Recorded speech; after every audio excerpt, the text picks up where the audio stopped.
मैं राजस्थान की रेत में बसी वो जगह हूं जहां सिर झुकाने से पहले लोग अपने दिल की आवाज सुनते हैं।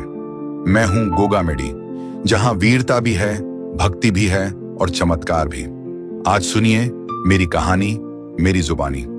नमस्कार दोस्तों, कैसे हो आप सब? उम्मीद मस्त होंगे। मैं गोगामेडी हूं, मेरी पहचान सुनो। जी हाँ, मैं वही गोगामेडी हूं जहां विश्व प्रसिद्ध लोक देवता जाहिर वीर गोगा जी का मेला भरता है। मैं राजस्थान के हनुमानगढ़ जिले की नोहर तहसील में स्थित हूं। मेरे नाम से ही लोगों के मन में श्रद्धा का भाव जागता है।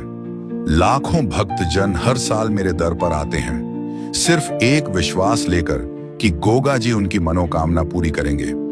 मेरे आंगन में स्थित है गोगा जी का मंदिर, जिसे आप गोगा मठ भी कहते हैं। यह मंदिर सिर्फ एक भवन नहीं, बल्कि एक जीवित आस्था है।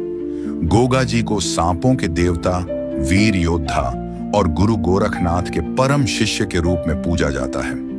माना जाता है कि सर्प दंश से पीड़ित व्यक्ति को मेरी गोद में लाया जाए तो गोगा जी की कृपा से विष उतर जाता है। दोस्तों, अगर वीडियो में कुछ गलत, कुछ मिस हो गया है तो आप मुझे कमेंट में जरूर बताएं। गोगा जी का जन्म विक्रम संवत 1003 में राजस्थान के चुरू जिले के ददारेवा गांव में हुआ।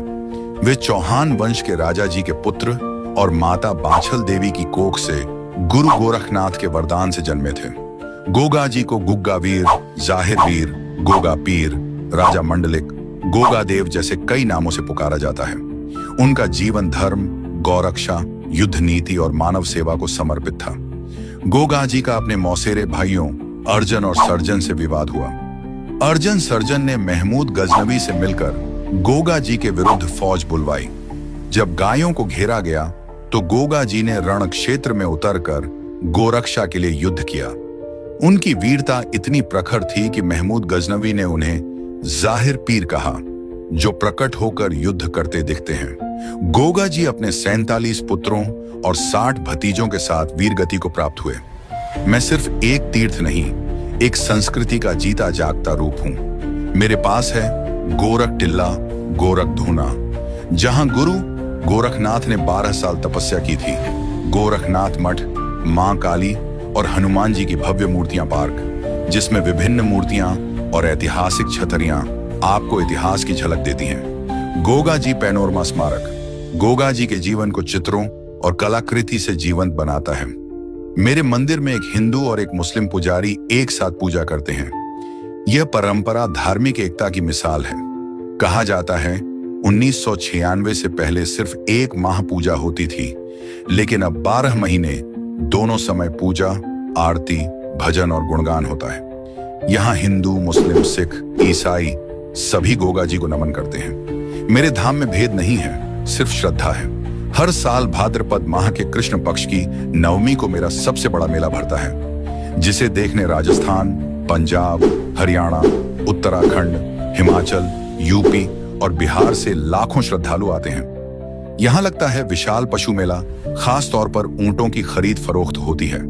मेले में धार्मिक वस्तुएं, खाने पीने की चीजें, खिलौने, झूले, भजन संध्या और अखाड़े की प्रतियोगिताएं भी होती हैं। भगत जनों के लिए व्यवस्था मेरे पास है। रेलवे स्टेशन दिल्ली और श्रीगंगानगर से सीधी ट्रेनें, पुलिस चौकी, अनेक धर्मशालाएं और होटल्स जैसे मां करणी होटल, राज होटल। सड़क मार्ग से भी आसान पहुंच। मेरी भूमि की जलवायु और बनावट चुरू जिले से मिलती जुलती है। सिद्धमुख नहर के जरिए सिंचाई होती है, जिससे यहाँ खेती संभव हो पाई है। यहाँ के लोग मेहनती, सीधे और श्रद्धालु हैं, जो हर यात्री को अपनापन देते हैं।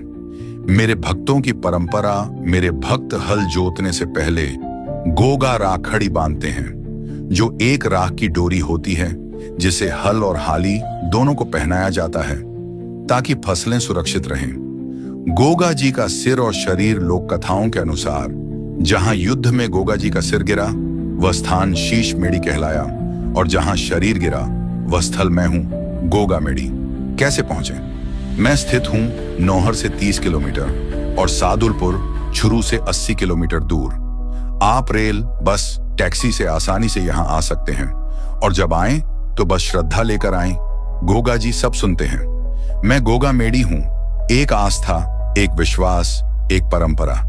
अगर आपने अभी तक मेरी मिट्टी को छुआ नहीं है तो एक बार जरूर आइए, हो सकता है अगला चमत्कार आपके साथ हो। जय जाहिर वीर गोगा जी महाराज की। अगर आप भी इस पावन स्थान से जुड़ना चाहते हैं तो वीडियो को लाइक, शेयर और चैनल अपनो गांव ऋणी तारानगर को फॉलो जरूर करें। क्या पता अगला वीडियो आपके शहर या गांव का हो। जय हिंद, जय राजस्थान।